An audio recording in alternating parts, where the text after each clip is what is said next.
Just before the theme music comes in today, I want to send out some thanks for listening. We reached over 200 downloads in our first 20 days and have listeners in over 20 countries. But that is just a start. Be sure to tell your friends about the show and remind them to subscribe like you did, so they never miss an episode.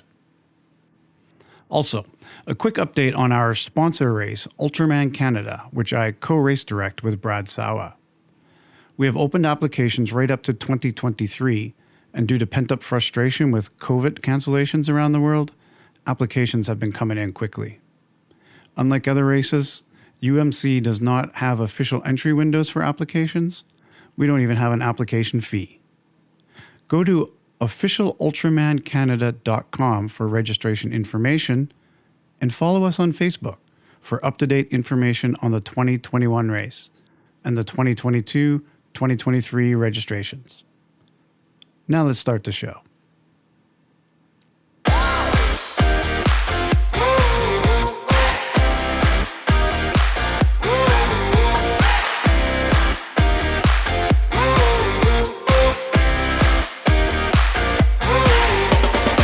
You're listening to 515, the Ultraman podcast, the show that invites you into the lives of people who make up the Ultra family.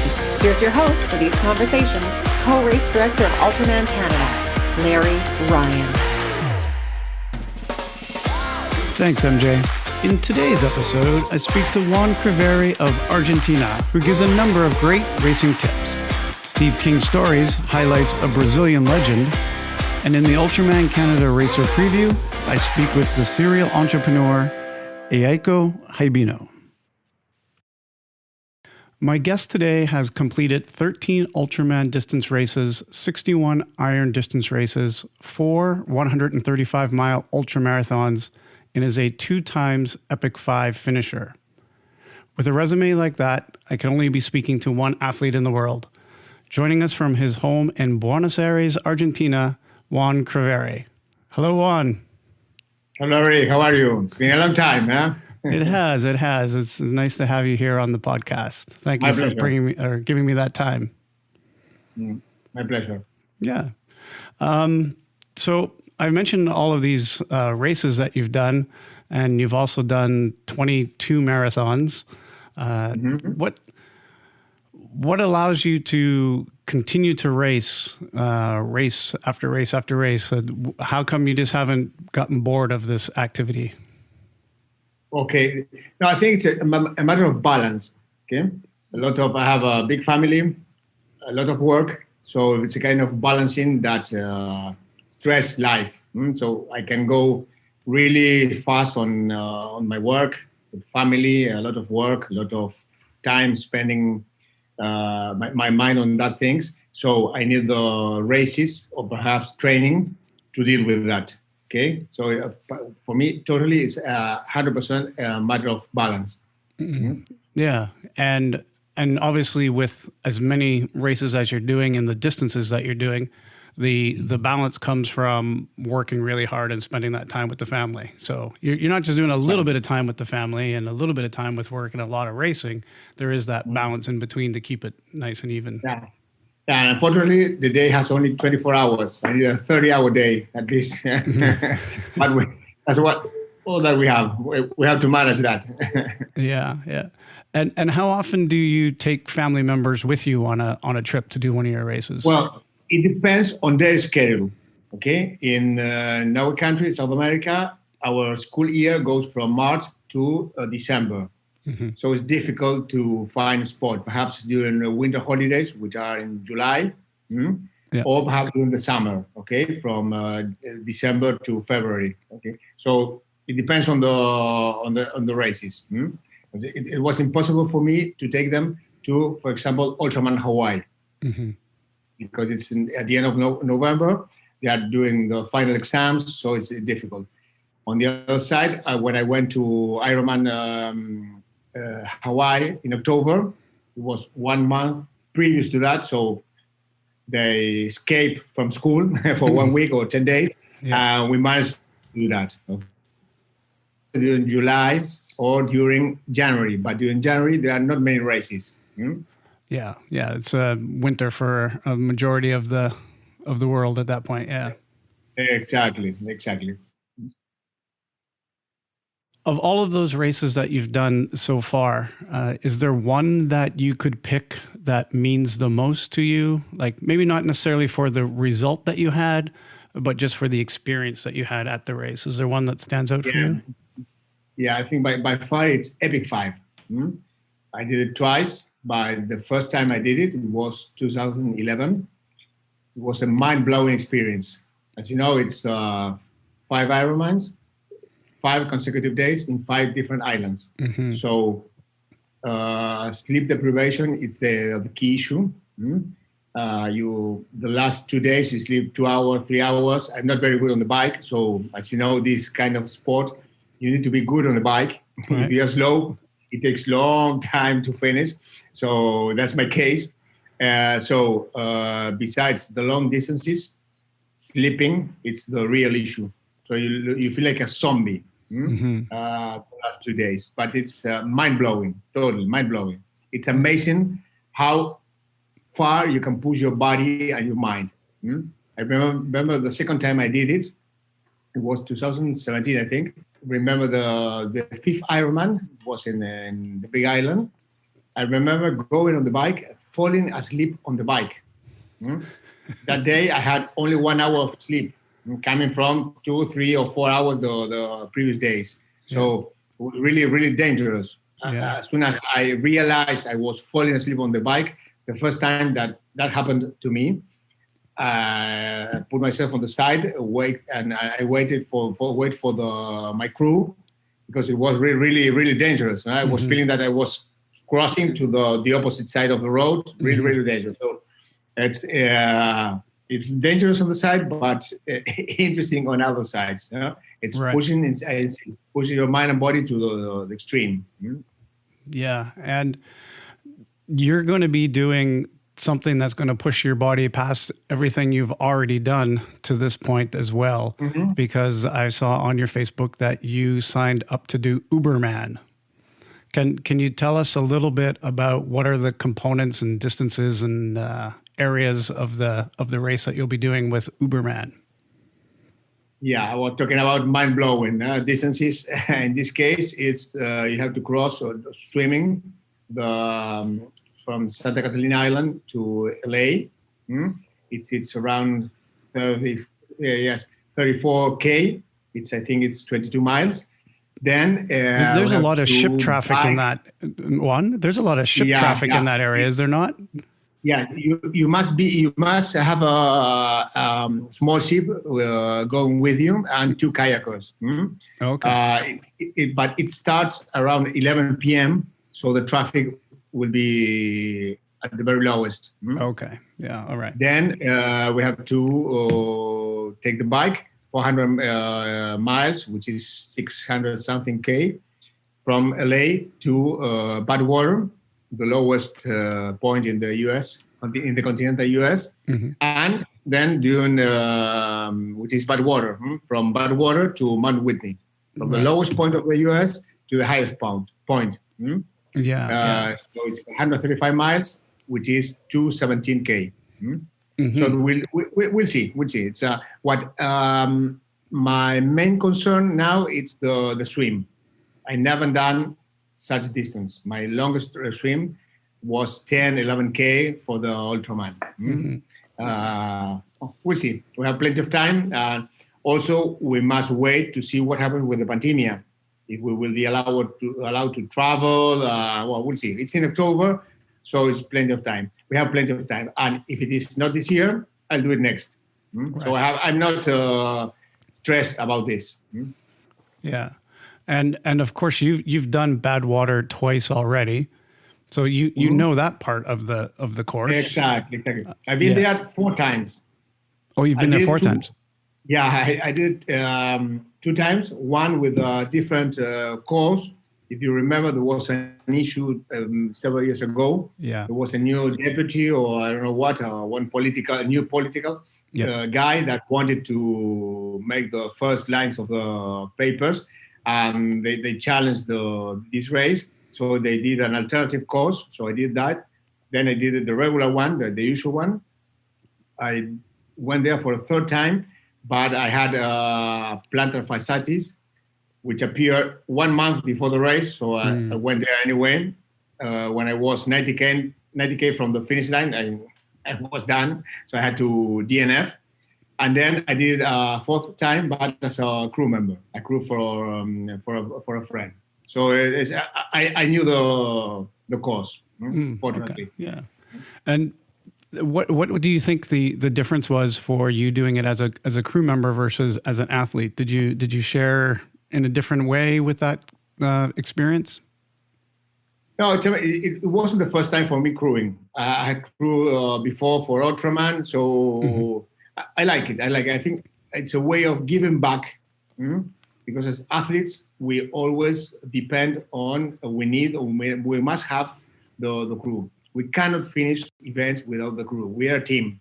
So that's why I always try to finish the race, crossing the finish line with my crew, because it's a way of expressing thanks or to say we are a team. Yes, because I'm going to receive the medal, but we all did it. So I love and I like to be on the other side, to feel what the crew feels. Perhaps sometimes it's boring. Sometimes they have to deal with not good humor of the athletes. It's interesting. It's interesting.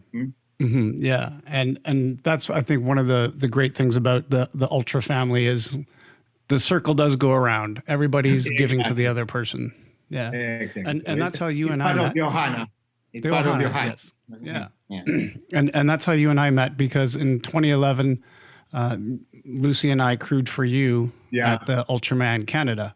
You still, to this day, are probably the easiest athlete that I've ever crewed for at Ultraman.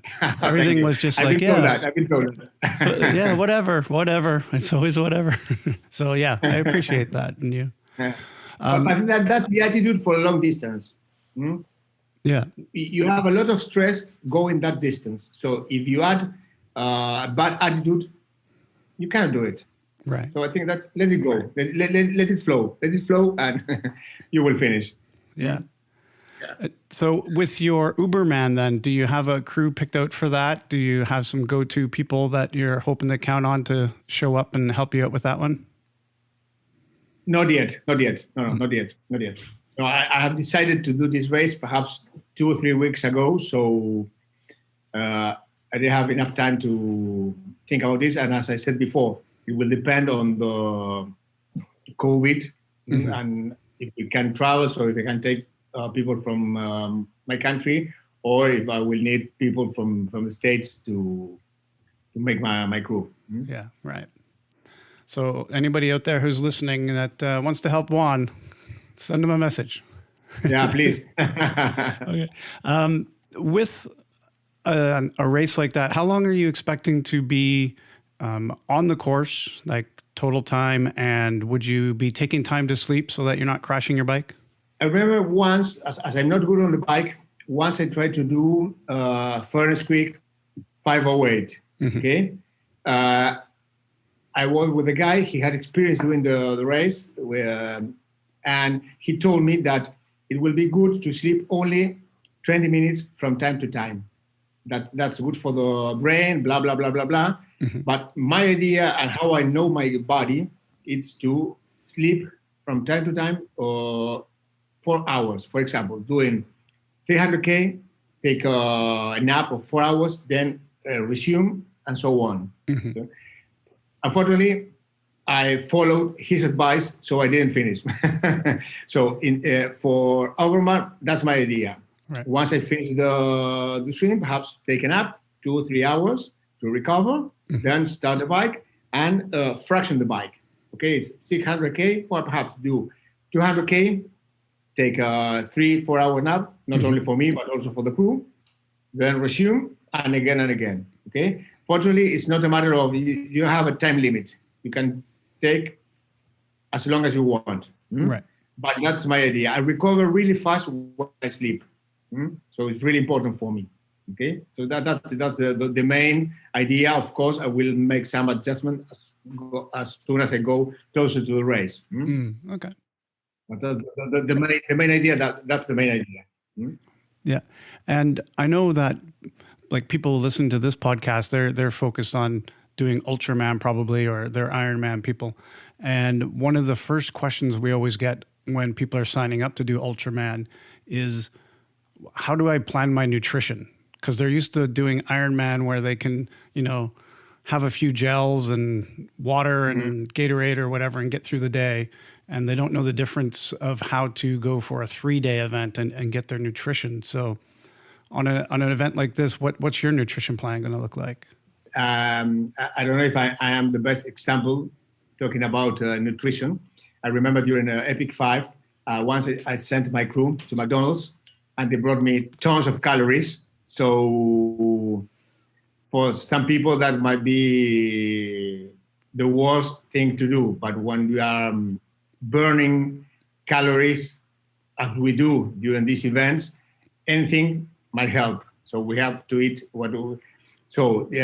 it's really, really personal. I think that every athlete has different needs, and they must talk with a nutrition specialist and make a plan. Of course, it's not only with gels. For example, for me, during Ultraman, it's gels, it's Ensure, which is that shake, turkey sandwich. We that's my main menu for the race. Okay, and from time to time we can add a cheeseburger, or that's good for the mind also. So, but I insist, it's really, really, really personal. You must go and visit the nutrition specialist, and he or she will help you with the plan, with your needs, special needs. We are all different. Right. Yeah. As we do with a training plan. It's not my training plan is not exactly the same as for you. So the same we need for nutrition. It's a personalized plan. But yeah, it's good advice. Good advice. Yeah. And I think probably the other thing is to try and train on your nutrition plan. Of course. Nothing new during race day. Of course, no. You have to try your nutrition during training to make your body adjust and adapt to that nutrition. Of course, that's by far. Yeah, totally agree. Yeah. So this sounds like a pretty crazy event that you're going to be doing. I'm sure most people listening will think that this is insane kind of distance, and there's always something else that's more insane and a greater distance. Are there any other races that you have on your radar, on your bucket list of things to do that you want to complete before your athletic days are over? Yeah. That's a friend of mine, Giorgio Alessi, from Italy. He did, which is from arc to arc. It's from the Marble Arc in London. You have to run from that Marble Arc to Dover. Then wait for the tides, and when the tides are good, you swim from Dover to Calais. And then from Calais, you get your bike and go from Calais to Paris, and you finish at the Arc of Triumph. Triumph. Yeah. So that's it. Looks funny, at least, or different. Yeah. And that's just like a personal journey. It's not like done as an event, or. Exactly. Yeah, it is. But you need to get the authorizations. You need to get it's not easy. It's not that I want to do it next weekend and I go and that's done. No, you have to ask for permissions and first for the crossing. Swimming the channel is not an easy task. You must be on the middle of the channel, going good, and out of nowhere the tides change. Right. And you are swimming on a treadmill, so you have to finish and you are done. So it's not an easy one. Yeah. You were talking earlier about your balance with your family and your job. What is the things that you do outside of triathlon training in order to help maintain that balance? What do you have for hobbies? What do you have for activities that you do? Besides family, work, and training. Yeah. Is there anything else that fits in your life other than those three things? Yeah. It's not enough time, but I like to read. unfortunately, I don't have enough time to read as I would like to have. So I have changed to Audible. Audible is nice. So while training, you can put your AirPods and read some fantastic books. And mostly that, reading and spending time with the family. But it's difficult when you, as I said before, you only have 24 hours. So besides sleeping 6, 7, sometimes if you're lucky, 8 hours, then training, commuting, working, it's not easy to have plenty of time. So mostly during holidays, I have enough time to read as long as I want, to have 3, 4, 5 books, and make a balance of what I didn't read during the year. Yeah. Is there something that you're reading now that you think is interesting that you might want to share? No, I have finished. I'm reading. I say reading. In air quotes, yes. From Thoughts of Marcus Aurelius, the Roman emperor. Yeah. So it's interesting to have that vision. So many years ago. It's really interesting. So you don't just delve into books about the sport. You're using that time to go outside of the sport. Yeah. Exactly. Yeah. Excellent. Well, if I could just get one more tip out of you, because you're probably the most experienced person we've had on the podcast at this point, and I know people want tips. They want ideas of what they can do to train. So if there was one thing that helped you out, whether you learned it from a coach or learned it on your own or learned it by doing something wrong at a race, what would you say is the one thing that could change a person's ability to finish an Ultraman as they are training? We always find ourselves at the lowest point, and we are more closer to quit than to go on. And what we have to be, we have to be patient. Wait, and remember the movie Gladiator. When the movie starts, he said, hold. That's what we have to do. Hold. And time will go over and you will find that you are on the deepest point of yourself.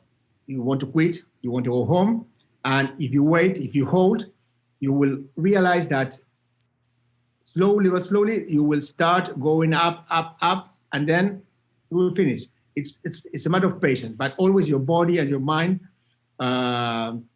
tries you to quit, to go to the car or get the chair or whatever, because it's easier. So it's your mind. Remember, this sport, as we said, is 90% mental, and the other 10% is in your head.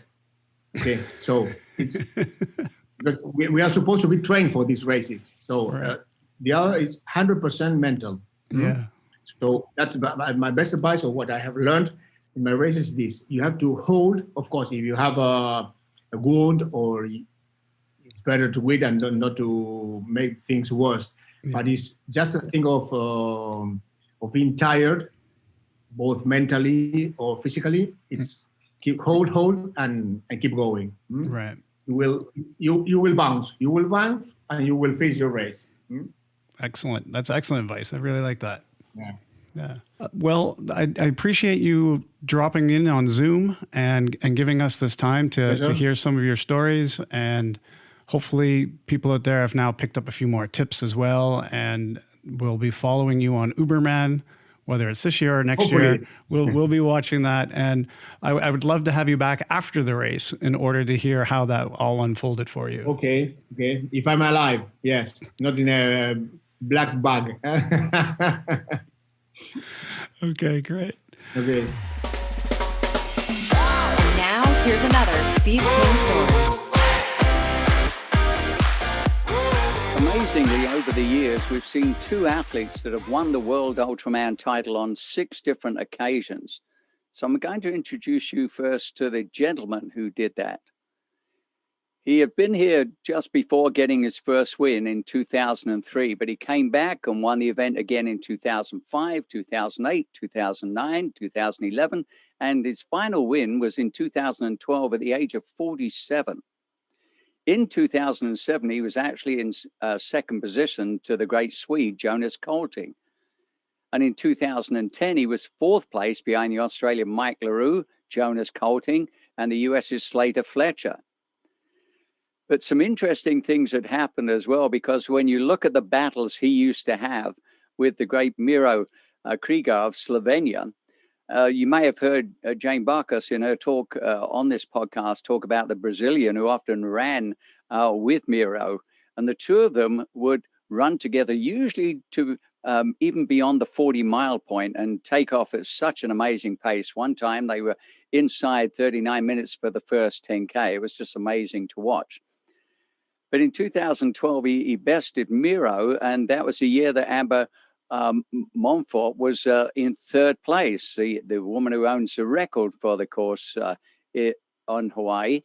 And in 2013, Miro, who was in his 50s then, won the event overall, beating out Alex. And third place was Hilary Biscay of the US. And don't forget, we've had 3 women, therefore, who've been third overall at the World Ultraman Championships. I mentioned Amber Montfort, Hilary Biscay, but the earliest winner in 83 and again in 85 was Ardis Bowe. Now, it also, when you look at 2011, when this man had a victory, he bested the Canadian Michael Coughlin and Miro Krieger. And as I mentioned, Miro came back and took that victory in 2012. And in 2015, Mike Coughlin actually ended up winning the world title.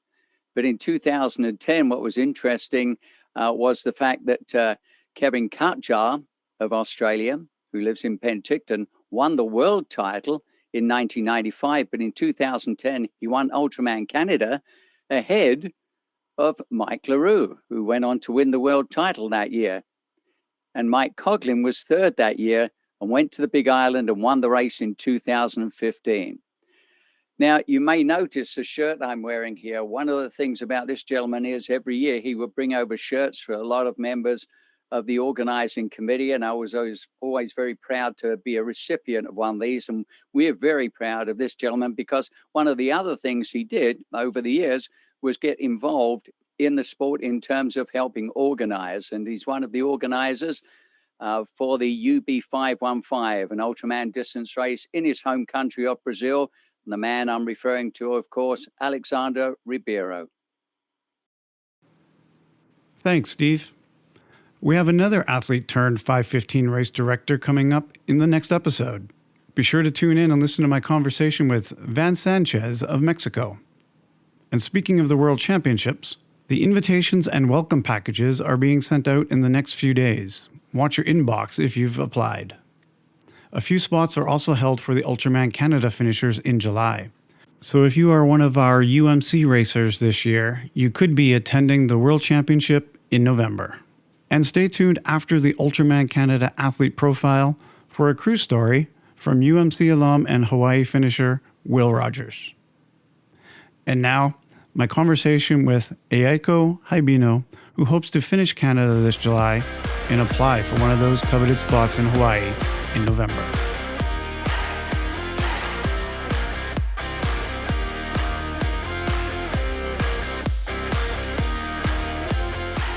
Today's Ultraman Canada athlete preview is with a woman who loves to travel and race. She has participated in ultramarathons in New Zealand, Vietnam, and Japan. She's a finisher at the 515 race in Israel, and she shares time living between Dubai and Tokyo, where I've caught up with her today. Welcome to the podcast, Eiko Hibino. Thank you. It's really good to see you, Ari. How are you doing? I'm doing well. Thank you very much. It's great to have you here. You're our second Japanese athlete to be on the podcast. Yes, I already saw the Makoto's. Yeah. That one has been a hit. People have enjoyed listening to Makoto and his answers. Yeah, he's a really lovely person. Yeah. Do you know him personally? Yeah, of course. Yeah. Yeah, we usually swim together on every Monday. Yeah, he's a pretty good swimmer. And do you keep up with him in the pool then, or Yeah. will you two be racing at Ultraman Canada as you do the swim? Will you be near one another? Hope so. Because he's much faster than I. Oh, okay. All right. Well, before we get into your athletic career, you have a pretty interesting background outside of your ultra racing. You've also done another kind of racing, which is drift car racing. Yes. I'm a plastic surgeon, and when I was a medical student, I have been doing a drifting racing. And how does one get started in that? How did you get involved in that? Actually, my father was working for one of the best Japanese company. Maybe you know Toyota. Yeah. He's a director of the Toyota, and when I was young, when I was a child, he always took me to the circuit to see the Formula One races. So from my childhood, I really like driving cars. Seeing the car racing, and when I entered the university, he bought me one car, and then I found it's really fun. So I want to do something with my car, and I decided to do drifting. Nice. So now, did you do that on a track, or are you doing this like illegally out in the roads, like we see in the movies, or what are you doing? To be honest, yeah, I sometimes did illegal stuff. It's already 15 years ago. Yeah, long time ago. Yeah, long time ago. I was young. Yeah. And so when you're doing that, I'm assuming there's a great adrenaline rush involved in doing that kind of racing and things like that.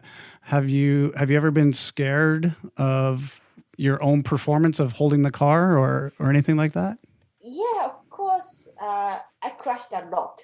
A lot. Okay. A lot. But I've never broke my body. Never. Well, that's a good thing. Yeah. It's really lucky. Yeah. So tell me about these crashes then. Like, was there anything like really terrible or? Do you know, have you ever seen drifting? Yes. Drifting, Well, I've seen it in the movies and like a documentary on TV or something. Okay, I see. So when I was doing the drifting, how can I say English? Like I was doing the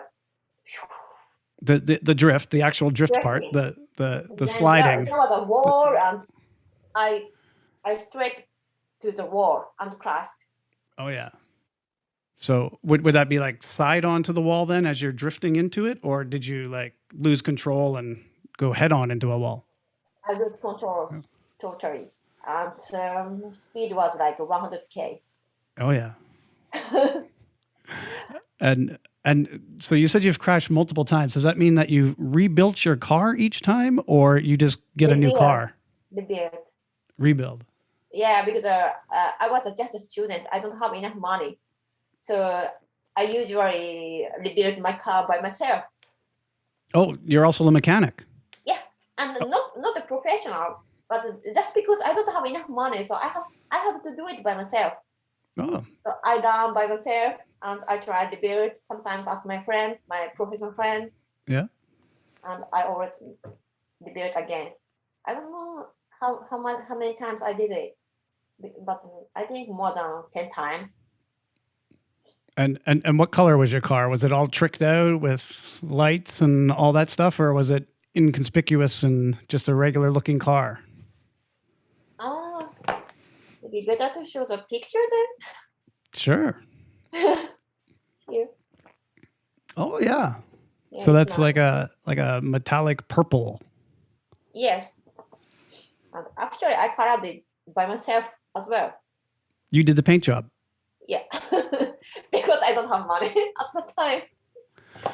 Wow, you just did everything. That's amazing. No, I just want to try. Yeah. By myself first, and if I cannot, maybe I would ask someone.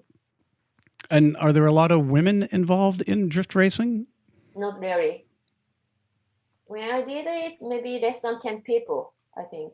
Mm. And I'm an only student. You were the only student. Everybody else had a little bit of money in the bank and was able to afford Exactly. to do it as a hobby. After 1 year of racing, I got some sponsors to help my career. Oh, that's good. Yeah. And I have been drifting for six years before going to internship. Yeah. As a medical doctor. Yeah. Well, let's move on to that part then. Let's find out about your occupation. You list your occupation as a plastic surgeon. Yes. But I'm a little bit skeptical of how much you work, because after following your Facebook, it seems like you're always on the road. You're always doing a race somewhere in the world. So, are you still a practicing plastic surgeon? No, I already retired. Okay. So, after finishing the internship as a medical doctor, I already started my business as an owner of cosmetic surgery clinics. Okay. And when I moved to Dubai, I started another business. I started selling cars because I really had a good connection of racing teams. So I started trading cars from Europe to Dubai and Japan. Sorry, did you say you're importing cars? Yeah, import and export. Yeah, okay. Between Europe, Dubai, and Japan, sometimes China. Okay. So this was kind of a little entrepreneurial side hustle that you set up to. Yeah, right, like that. Yeah. And also, I started another business as a supplement. Right. I'm still selling a collagen, placenta, like a beauty serums. Beauty serum? Is that? Beauty serums for cosmetics. Okay, yeah. Yeah, and it works very well. So at this moment, I don't need to work so hard. So you've had a number of jobs already. Yeah, yes, and I have my staffs. So now I can focus, and I really want to focus on my sports now. Yeah, well, that's nice that you have that comfort to be able to do that. Yes, I'm really happy to do so. And do you have multiple plastic surgery clinics that you own now? Oh, yeah. And where are they? In Nagoya. Have you ever? Nagoya? Yeah. Nagoya. Have you ever been to Japan? I have not been to Japan. No, oh, I was thinking about coming last year to go to the Olympics. I went to the Olympics in 2016, and I was thinking about coming again. And then it overlapped too close with our Ultraman race, so I wasn't going to be able to do it. And then, of course, COVID. So, yeah, everything goes out the window. Yeah, I have my clinics in Nagoya, which is located in the middle part of Japan. Like it takes 2 hours from Tokyo. 2 hours by train?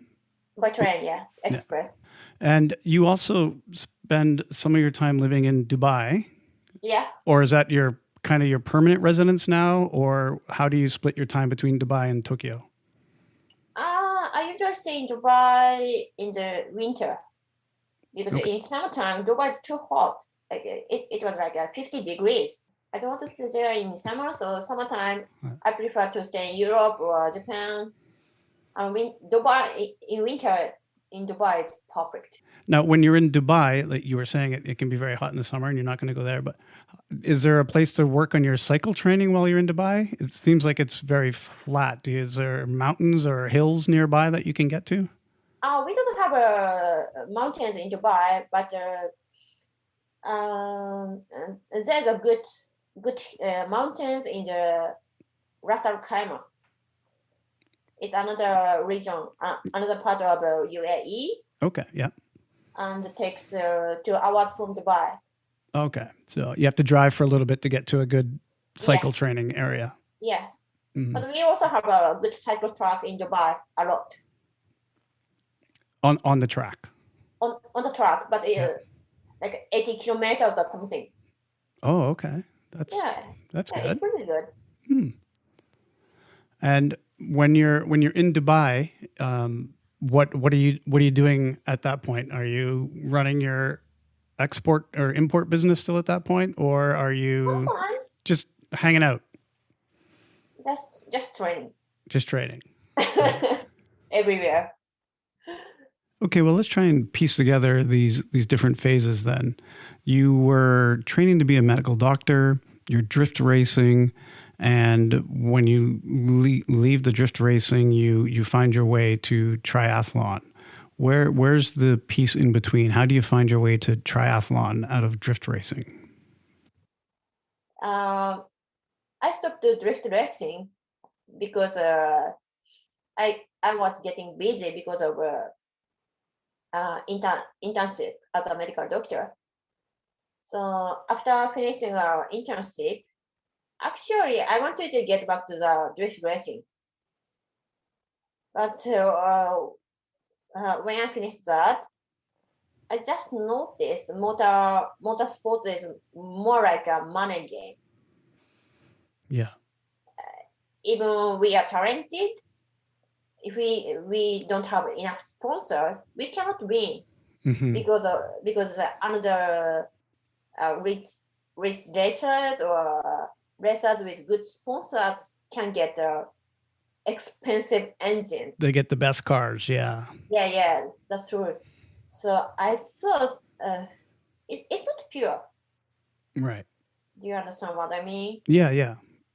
It's not the best driver winning, it's the best car winning. Yeah, that's right. So for me, it's no more challenge. So I want to do something new to try myself. And that's why I started sports. Right. Yeah, even if I get expensive bikes, it's all about my efforts and my heart, my training. It's still you that's running the bike. Yes. Yeah. Let's do our transition and get over to your athletic side then, since you kind of brought that up now that we're talking a little bit more about your transition into athletics. If you've listened to the podcast with Mikado, you know that I do a thing called 2 minutes in transition, where I'm going to give you like just some rapid fire questions and you just give me some quick snappy answers. You don't need to go into detail on these ones. And then on the other side of that, we'll get into your athletics. Okay, you ready? Yeah. How many bikes do you own? 3. Do you have a favorite? No. No. Okay. Some people have a favorite.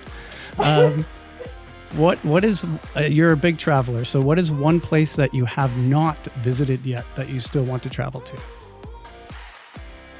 Scotland Island. Where's that? Yemen. Yemen. Yes. Oh, okay. And what is your go-to meal or treat after you finish a race? Ice cream.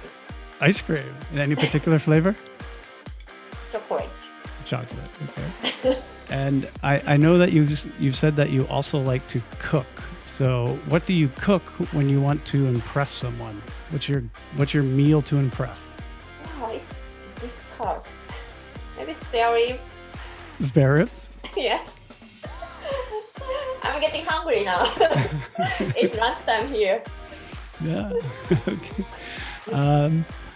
Who is your favorite athlete? Kilian Jordan. Again, what is it with you Japanese people?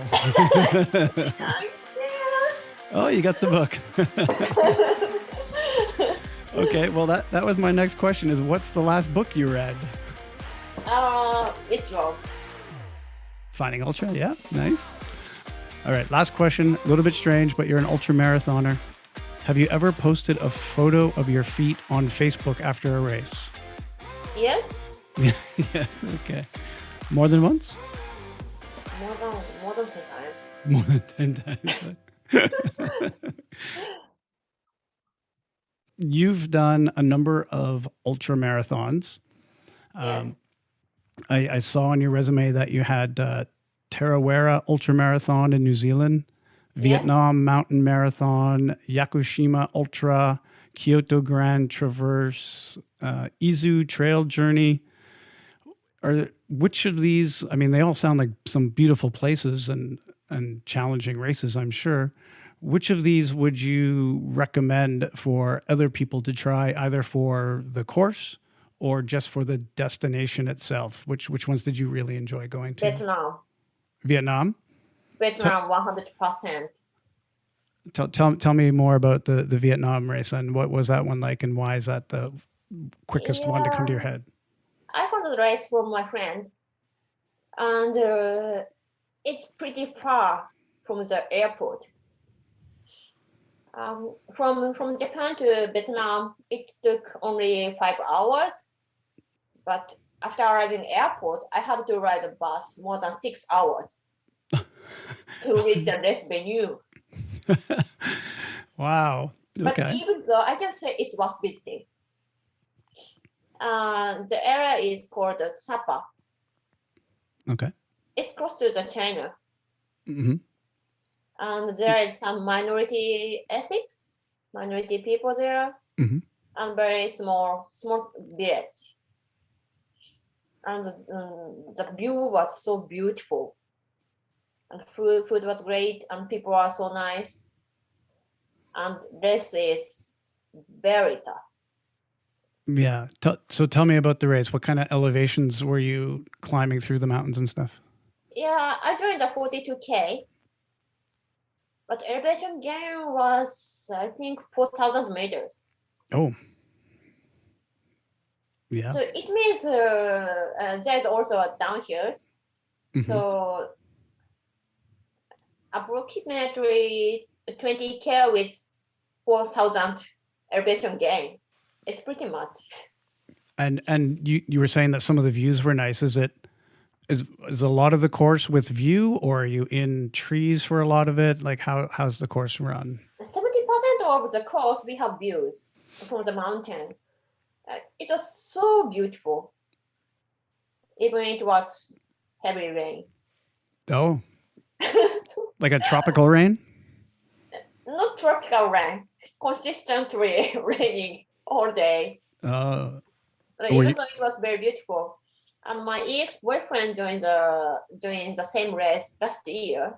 Mm-hmm. And it was completely sunny day. And he sent me some pictures, and it was so beautiful. I really wish to get back there. Yeah. So you think that's a race you'll do again to try and see it in its real beauty? Yeah, I want to try. I did only 42K, but next time I want to try 100 miles. And 100 miles, last year, I think only 20 or 30% completed the 100 miles. Oh. Because race course was very tough. Yeah. But I want to challenge. And in the rain then, was it all muddy as well, or was the trail pretty good? It's muddy. Muddy, yeah. Yeah, some people lost their shoes because of muddy. Oh. And then they decided DNF. Yeah. It's tough to run without your shoes. Yes, it's pretty tough race, but enjoyable. So there's one for the people listening to go check out. I saw that you did one of your Ironman races in Busselton. Yes, my first Ironman race. Your first Ironman. Okay. Well, I lived in Perth for a year. I was on a teacher exchange. That's my day job. I'm a high school teacher. Mm-hmm. And I was on exchange coincidentally, because I didn't know her at the time, with pro triathlete and Ultraman world champion Kate Bevilacqua. She's from Perth. So yeah. I thought Western Australia was a beautiful place and a great place to live. What was your impression of Western Australia? I really loved there. Yeah, it was my first time to visit Western Australia in my life. And it's more beautiful than I expected. Yeah, they have the nice white sand beaches and... Yes. And when we swim in the race, I can find some turtles. Yeah. Oh, yeah. Under me. And there are the turtles, fishes. Oh, well, I almost forgot its race. Yeah, I was going to say, you didn't stop to like look and touch them and stuff, did you? You stayed in your race. Yeah. It was so beautiful. And the race course is also beautiful and very proud and fast course. In looking at the other things that you've done, I know that for most triathletes, swimming is usually either their best thing or it's the thing that they really struggle with. And I saw that you did an ultra swim in Thailand. Was that because you enjoy swimming and you want to do ultra swim, or is it because it's something you're working on? I really love swimming. That's it. I went there with Makoto. Oh, with Makoto. Okay. Yeah. So tell me a little bit about the ultra swim. What's that event like? It's called Oceanman. It's like Ironman race. Like Ironman race, but only for swim. Right. They also have a world championship. And everywhere they change the place for world championship. Okay. So it rotates each year. Yeah. Yeah, and it's part of a race series, the one that you did. Yeah. It's Ocean Man. Yeah. Yeah. Have you done any of the other Ocean Man events? Not yet. Actually, I registered Ultra Oceanman in Italy last year, but it's canceled. Okay. Yeah, but this year, hopefully, I can join the race. And since you were accepted to Ultraman Canada, you were also able to get into another 5:15 race, and you completed that before COVID hit. You did the 5:15 race in Israel. Now, for the listeners, the Israel race calls itself Ultraman Israel, but it's not an official Ultraman family race. I know that. Yeah, so I just want to clarify this for some of the listeners because sometimes they get confused when they see Ultraman and they think they're doing a qualifying race, and then they apply to Ultraman World Championship in Hawaii and they're not accepted. So Australia, Poland, India all use the Ultraman in their title, but they are not qualifiers. The qualifiers are our race, Canada, Arizona, and Florida. So I just wanted to mention that for the people that might be listening so that they're not confused. But with that out of the way, tell me about your race in Israel. How was that race? How was the course? How were the people? Tell me about that race. I decided to do the Ultra Israel. I just tried to find some 5:15 races in the world. But and also Israel is one of my dream destinations, so it was very nice to visit there. And I just liked the Ultra Israel Facebook page. Yeah. And the race organizer tried to catch me. Oh, the race director was pursuing you to come to the race? Yes. Yeah. And they pushed me a lot. It was not my plan because I didn't have any sports background. Mm-hmm. I started sports just 2.5 years ago. Yeah. And my first Ultraman is only 1.5 years after I started serious training. Yeah, that's pretty quick. So it was not my plan, but they pushed me a lot. Mm-hmm. So, okay. Then I said, okay, I will go. Then I don't have any friends in Israel. And from Japanese TV, I have some travels in Israel and the Middle East. So I was a bit afraid to be there. Okay. But I told everything I thought in my mind to the race director, and we had a lot of chat video meeting, and tried to relieve my mind. Right. They try to convince you. Yeah. And they're very nice people. Oh, that's good to hear. Yeah. Then and also I didn't find any my supporters. No, how can I say? Crew? Yes. I couldn't find my crews.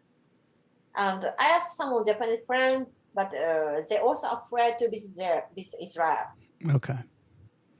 And then I asked the race director, and they introduced me my crews. They gathered some crew for you from local Yeah. people? Yeah, from that side. A race course is very beautiful. We start a race from the lake called Garisi, I think. It was said that Jesus Christ walked on the lake. It's a really historical place. Mm-hmm. Yeah, we started swimming in that lake and then biking from the north part to the on the Red Sea. Mm-hmm. So it was not a travel, but I could enjoy most of all part of Israel. And you were saying that you were a little bit concerned about going to Israel, but the race director assured you that it was safe for you to come and things like that. Once you got there, did you feel it was safe and you were okay, or did you feel any times where you didn't feel safe? It's completely safe. Completely safe, yeah. Yeah, yes, I can say yes. Mm-hmm. Good. And my crews are very nice. Yeah, I couldn't have done it without my crews. I really appreciate them. Mm-hmm. Yeah, they're all like my new family. That's Ultraman. That's Ultraman. Yes, the Ohana. Yes, that's exactly what it is. You go to these races and you come back with new family members. Yeah. Yeah. So, yeah, I enjoy a lot. And do you think that now that you've done a race of that distance, is there things that you learned at that race that you will use to when you come to Canada? Like what are some of the things that you learned about your own racing that you can apply to racing the same distance in Canada? No, nothing special. But I think I should go more long ride and long run. More long on your training, you need to do more long rides and long so. runs. Yeah. Yeah.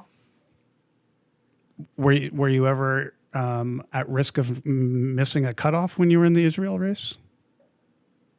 The 12-hour cutoff? No. I always did make it around 11 hours and 30 minutes every day. And then do you have expectations of what you want to do in Canada as far as times, or you just want to finish? Next time I want to finish sub 30. Sub 30. Okay. Yeah.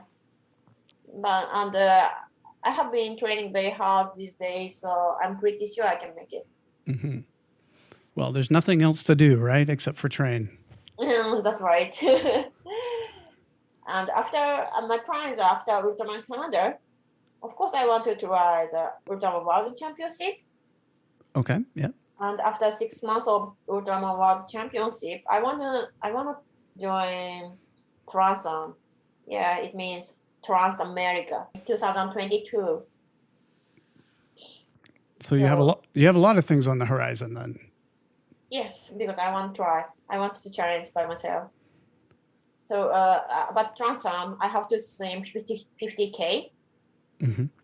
and then 5,000 kilometers biking, and 500 kilometers running in Death Valley. Oh yeah. Yeah, that's the Badwater race. Yes, but water course. Yeah. When you come to Canada, you are also planning to stay for Ironman Canada. Yes. And tell me a little bit about your plan for the Ironman race. Then is that just, again, do you have another time goal in mind now that you've done a couple of Ironmans, or are you just trying to tack on an extra race because you're traveling to Canada? Just want to visit Canada, and I'm not seeking for world championship for Ironman. Mm-hmm. So just wanna visit there and enjoy traveling and enjoy races, and that's it. Yeah. Okay. Especially it's after Ultraman Canada. Yeah, it's a couple of weeks after, so. Yeah, I will be very tired. I don't want to push myself. Just No, you won't be tired. You'll be in peak performance. Peak performance? Peak performance, yeah, because you'll have enough time to recover from the Ultraman, and then it'll just be an awesome race for you. Let's see. I'm not sure about that. You spend a couple days going to the wineries in Penticton to relax. Sounds It'll all nice. be good. I really appreciate the time that we've had to discuss your racing career and your fascinating background when you're drift car racing and plastic surgeon and all the jobs that you've had. For such a young lady, you've certainly filled your life so far, and I can see you have great aspirations in your athletic career to come. So I look forward to meeting you in person when you come to Penticton. Hopefully it's this year. So thank you very much for coming on the show, and we look forward to meeting you in Canada. Thank you so much. Looking forward to seeing you all in Canada very soon. Today we are going to end the episode with our next crew story. If you want to be on the podcast by sharing a crew story, just email me at 515ultraman@gmail.com. Here's Canadian Will Rogers. Will Rogers here, 7-time Ultraman finisher and 24, 25-time crew member, crew chief, whatever they call me. I've crewed for Alan McPherson, Armando Amanili, Stacey Shand, Lucy Ryan, Melissa Urey, a host of others from around the world, mostly North America. But, you know, my favorite guy for just things going haywire is basically Andres Villagrant out of Ecuador. He came up here to do Ultraman Florida. That was the second year they had it. A lot of things went wrong that could have gone wrong, that were unexpected. We got him through, though. The weather turned very cold. It was 1 degree Celsius the morning of the swim, which, they delayed the swim by 2 hours from 7 till 9, which was okay. You know, I mean, it was nice and light when we started and people were able to get up, sleep in a little bit more. The trouble is that pushed that into the darkness. And once the sun goes down in Florida, it is pitch black, very much like in Hawaii. So we got him through the swim. He was a little over the 6 hours, but he was told if he made that up on the bike, that would be great. The big thing about the swim was that was my first time ever kayaking for any athlete, and trust me, I had to pee for 3 hours and 20 minutes out there. Other things from that race, it was so bitterly cold that morning, and then a couple of people went in the lake, flipped their kayaks, and they weren't wearing proper gear. They were very cold, of course, but everybody got through it. As the day went on, the dark set in, and people were cycling on the highway in pitch black. We made a turn down a long stretch, about 25 miles, 40K to the finish line of the day, and Andres tells me that he's lost his cell phone, and it's his business phone. So we had to go back and look for it. I actually found it in the middle of the highway, wrapped in a glove, and I could see the light in the darkness when we were phoning it. Andres, he's a good cyclist. It was bitterly cold again the next morning, and as the day went on, as it does in Florida, if it's cold for 1 or 2 days, that's what happens. We wrapped him up in everything possible. We were buying extra clothes for him for the morning starts, and then as the day went on, he started stripping clothes off, of course, and got down to regular ordinary cycling gear and finished day 2 quite strongly. And then, of course, the guy goes out and does an 8-hour and 5-minute double marathon. And his glasses broke, his running glasses, his favorite glasses. We didn't really have a spare set for him, so we were trying to Mickey Mouse his broken ones together. So that was that's my story for crewing from that race. It was an adventure. I'll never forget it. Hey, if you liked what you heard today, please tell a friend and be sure to subscribe wherever you get your podcasts. We'd appreciate it if you'd rate and review the show while you're there. Drop the names of the people you think we should interview, and we'll get in touch with them and make that happen. Thank you for listening to 515, the Ultraman Podcast, a production of 55 Enterprises, brought to you by Ultraman Canada. Now really, go subscribe now before you forget.